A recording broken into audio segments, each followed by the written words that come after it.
Baik,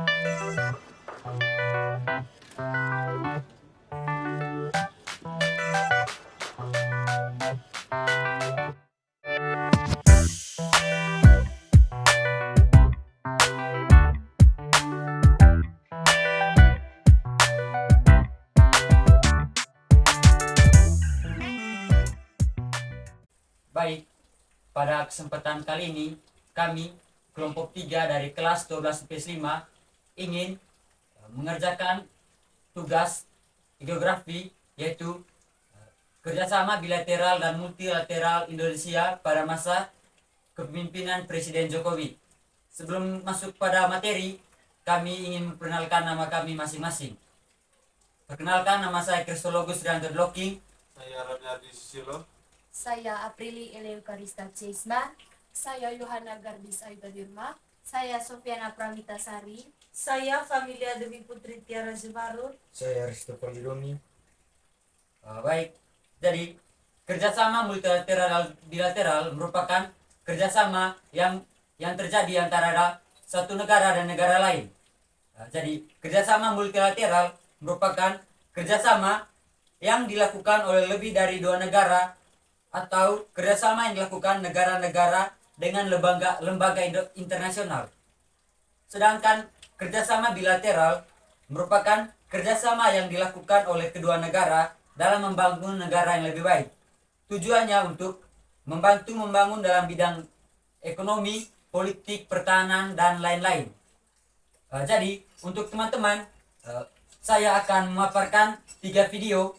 Selama saya memaparkan video, saya mohon agar teman-teman untuk memberikan pendapat dari teman-teman.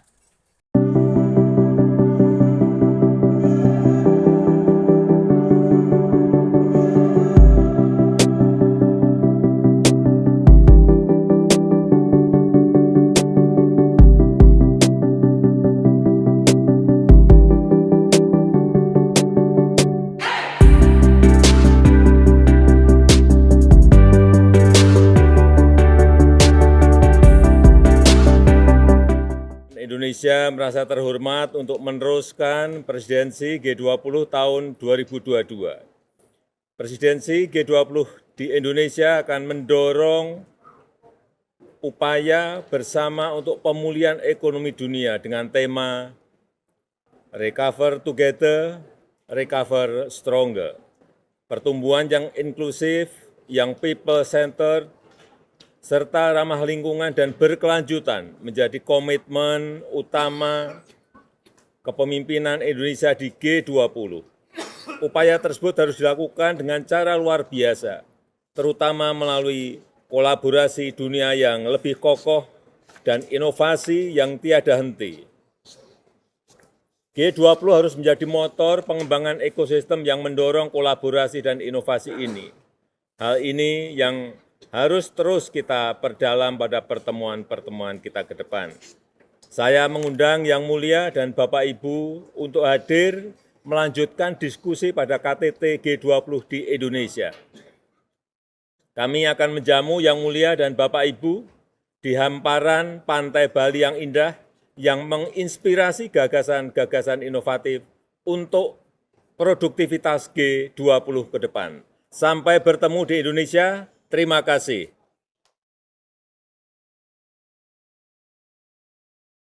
Jadi untuk video pertama, saya persilakan untuk teman dan Oval memberikan pandangannya dari video yang sudah ditonton. Pada berita ini, di akhir sidang konferensi tingkat tinggi G20 di Roma, Minggu 31 November 2021, dengan tema G20 Recover Together, Recover Stronger.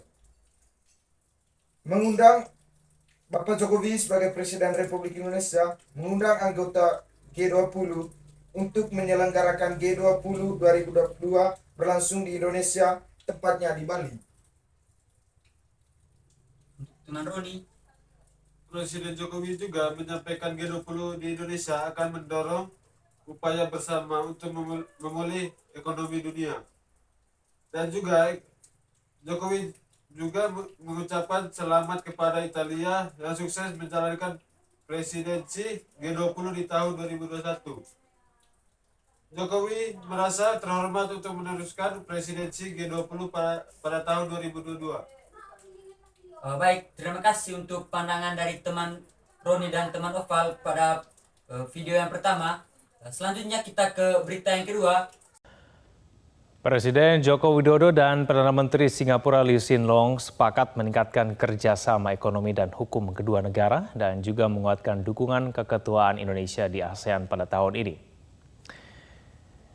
Dalam pertemuan bilateral Presiden Joko Widodo dengan Perdana Menteri Singapura Lee Hsien Loong di Istana Kepresidenan Singapura Kamis 16 Maret 2023, kedua negara sepakat meningkatkan kerjasama ekonomi yang saling menguntungkan, di mana investasi Singapura ke Indonesia naik 40% dan volume perdagangan Indonesia juga naik 25%. Presiden Jokowi juga mengapresiasi dukungan Singapura atas keketuaan Indonesia di ASEAN dan ketertarikan Singapura untuk berinvestasi di proyek Ibu Kota Nusantara. Saya menyampaikan penghargaan kerjasama pengembangan SDM di bidang teknologi informasi, dan saat ini terdapat Apple Academy dan IBM Academy di Batam. Yang keempat, di bidang perdagangan, mulai masuknya produk peternakan Indonesia untuk memasok kebutuhan ayam di Singapura. Yang kelima, penguatan pelayanan kesehatan dasar dan teknologi kesehatan, serta investasi pengembangan rumah sakit di Indonesia.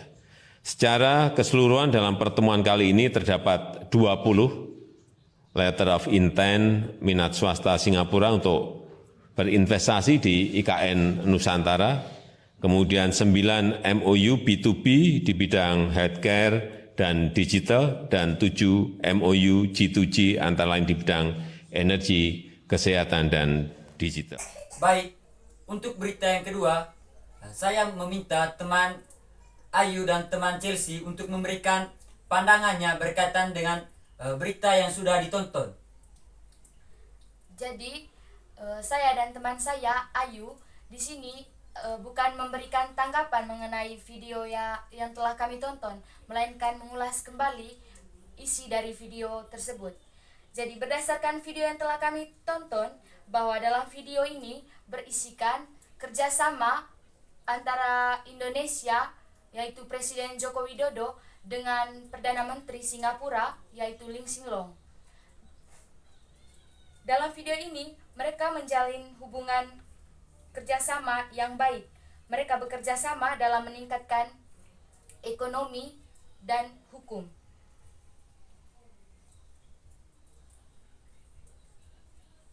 Dan menguatkan keketuaan Indonesia di ASEAN. Kerjasama ini menjadi ajang pertemuan bilateral Singapura dan Indonesia.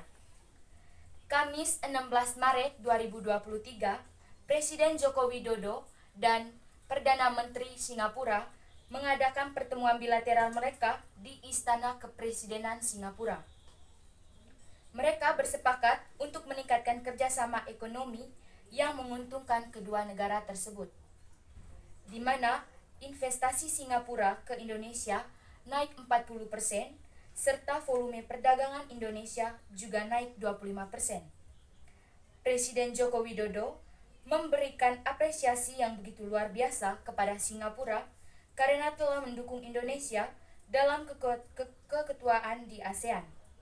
Serta ada juga hal lainnya seperti ketertarikan Singapura untuk berinvestasi dalam proyek Ibu Kota Nusantara. Presiden Joko Widodo memberikan penghargaan kepada Perdana Menteri Singapura. Kerjasama dalam bidang teknologi informasi, dalam bidang perdagangan, masuknya produk peternakan Indonesia untuk memasok kebutuhan ayam di Singapura. Selanjutnya akan dijelaskan oleh teman saya Ayu. Baik, dalam pertemuan bilateral tersebut mereka membahas tentang penyediaan pelayanan kesehatan dan teknologi kesehatan serta investasi pengembangan rumah sakit di Indonesia.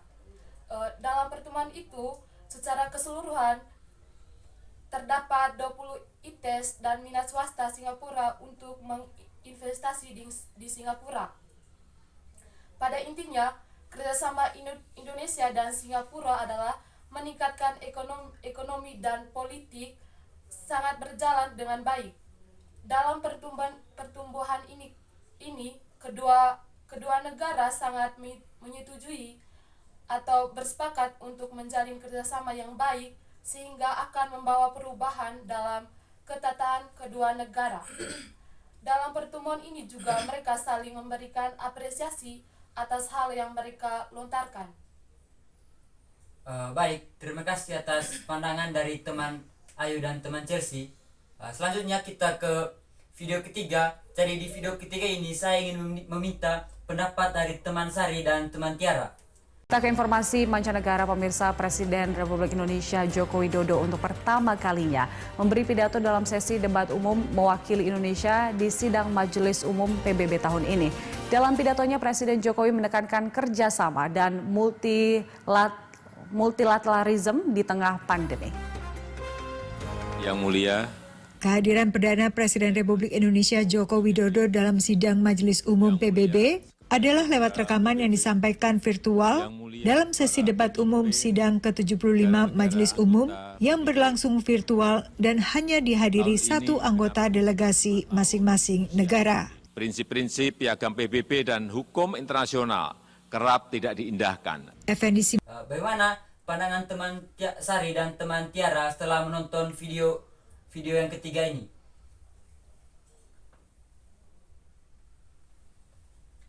Jadi, video yang ketiga ini, saya dan teman Sari memberi komentar tentang video yang sudah dipaparkan, yaitu Sidang Umum PBB Presiden Jokowi tentang kerjasama dan multilateralisme. Menurut kami, peraturan Jokowi ini sangat mendukung terhadap masyarakat.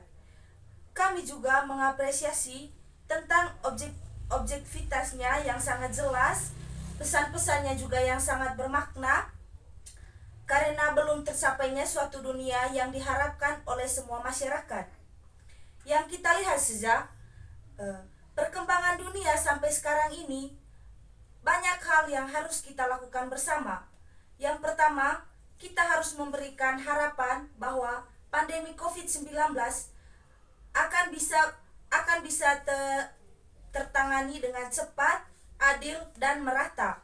Sehingga kita harus melakukan kerjasama dalam melakukan hal ini agar negara kita menjadi negara yang maju dan damai. Selanjutnya dijelaskan oleh teman Sari. Menurut kami dari berita yang ketiga ini,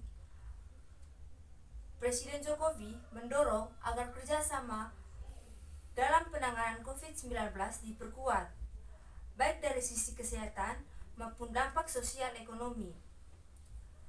Vaksin akan menjadi game changer dalam perang melawan pandemi.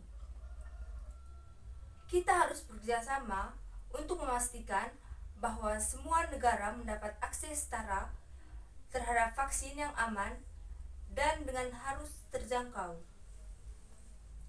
Untuk jangka yang lebih panjang, tata kelola ketahanan kesehatan dunia harus lebih diperkuat.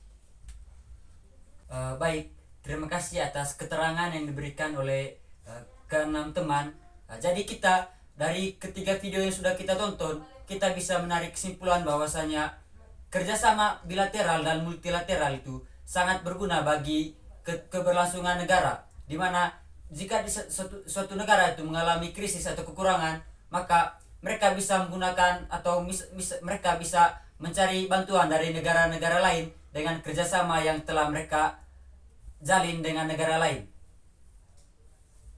Demikian pandangan dari kami berkaitan dengan kerjasama bilateral dan multilateral pada masa pemerintahan Presiden Joko Widodo. Terima kasih.